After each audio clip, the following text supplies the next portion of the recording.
seat. So I'm going to try my best to ignore the little guy, and you'll have to do your best to ignore the little guy also. My father once told me that the word utopia comes from two separate words, utopis. Utopia meaning that a perfect world. And then the two words, of course, utopis means that it can never be. That we seek in our lives to find a utopian society. And sometimes we have the opportunity to start over and begin again. And of course, we have the idea that if we are thoughtful about it, we can actually construct a society in which we uphold the ideals and the values we hold to be most sacred, the core tenets of life, to find themselves at the center of our existence. Plato, in trying to construct a more perfect society, writes something called the Republic. And in the Republic, Plato writes the following: the society we have described can never grow into a reality or see the light of day, and there'll be no end to the trouble of states, or indeed all of humanity itself, until philosophers become rulers in this world. For Plato, philosophers are thoughtful people. Until thoughtful people become rulers in this world, or till those we now call kings and rulers really become truly philosophers, thoughtful people. And political power and philosophy thus comes into the same hands. That is to suggest that when we have leaders in our world who are thoughtful people, then at least we have a shot at building a more perfect society.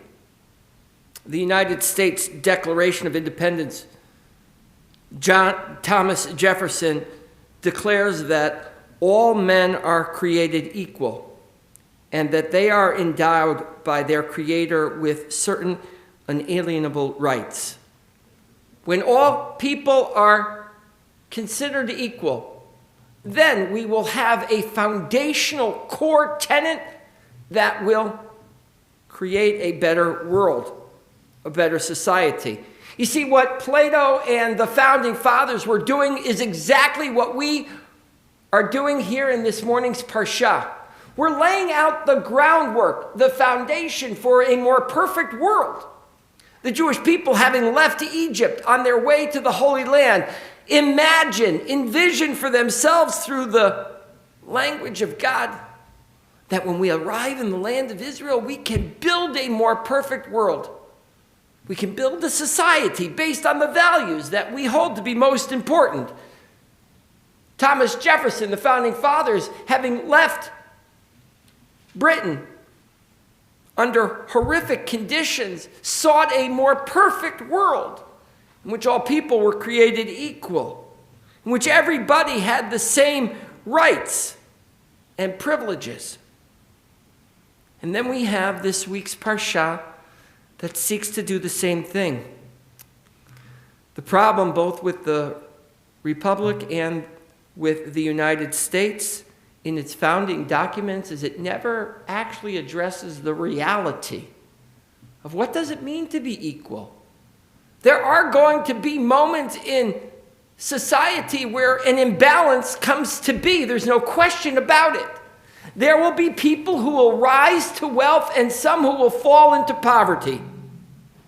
And so this morning's Parsha says in such a simple 2 verses, V'chi tasig yad ger v'toshav imach, u'ma achicha imo v'nimkar leger toshav imach, o le'eker mishpachat ger, acharei nimkar geulati yelo echad me'echav yiga elenu. If a resident alien, a stranger, among you becomes wealthy, and your kinsman, a citizen of the land, finds themselves in dire straits and comes under his authority and gives himself over to the resident alien, he shall at some point have the right of redemption. We live in a world in which there are boundaries and there are walls, and there are people who are considered insiders and those who are outsiders. There will always be people who are considered citizens and those who are the strangers amongst them. There will always be people born and naturalized as citizens of this country, and then there will always be immigrants, asylum seekers, refugees. And there will always be this struggle of, is there enough work to go around? Is there enough wealth to be spread around? Can those of us who are born here continue to exist when there are those who are coming in all the time?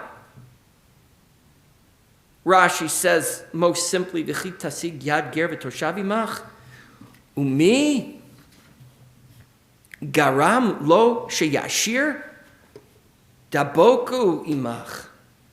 Rashi says there are people who are going to be wealthy, and then there are those who are going to be poor. And Rashi says that the Torah is showing that there has to be a connection between the two. You can't leave people behind just because you have gone on ahead, just because you have amassed a wealth. You can't forget those who are behind you, says Rashi. It's easy to think when we live in one of the most wealthy countries in the world that it's okay to leave behind those nations that are not prospering as well as we are. Ibn Ezra says something even better. Sheshav ladat Yisrael. Maybe when we come in close connection with each other, Ibn Ezra says, maybe we'll have an influence on one another. Ibn Ezra says there is something to be gained by the mixing of cultures and the understanding that we each bring something unique to the table. There are gifts of every nation. Most certainly we feel that. As a nation here in the United States, essentially born of immigrants, the extraordinary gifts that each person brings to this land is wonderful and bountiful. When we as Jews came to this country, we brought with us extraordinary gifts, cataloged so well in what's known as the gift of the Jews.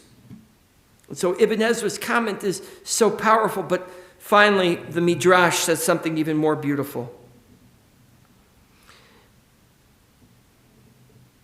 When your brother is with you and you were forced to go out into the diaspora, says the Midrash, we are connected with them. Otherwise, after we were sold into redemption, ki fadar Adonai et Yaakov u'galom yad chazak mimenu, the Midrash says that when we were sold into slavery, and then we made our way into the diaspora, and we ultimately became a nation of Israel, it's because God redeemed us. The Midrash is saying God will provide. God has given us enough to go around. If we were to look at the world, we would see there is extraordinary poverty and hunger throughout the world. But guess what? If we could figure out how to distribute it, there's enough food to go around. Says the Midrash many, many centuries ago, there's enough to go around. Not just fly around. There's enough to go around. We find ourselves right now in a challenging moment in this country. We find ourselves in a moment in which there is an onslaught of people coming into this country, immigrants from other nations, and the extraordinary circumstances in which they find themselves requires of us a humane response. There is an institute that studies what are some of the fears that Americans have about immigrants. And that institute, known as the Cato Institute, has suggested that there are 7 different fears that Americans have about immigrants. And then they go on to debunk each and every one of them. The greatest fear that Americans have about immigrants is that they will take jobs or they will lower wages to the point that poverty will remain in our country. It's just not true. Cato Institute goes on to say that immigrants are feared that they will abuse our welfare system and become a burden on our nation. We also know that's not true.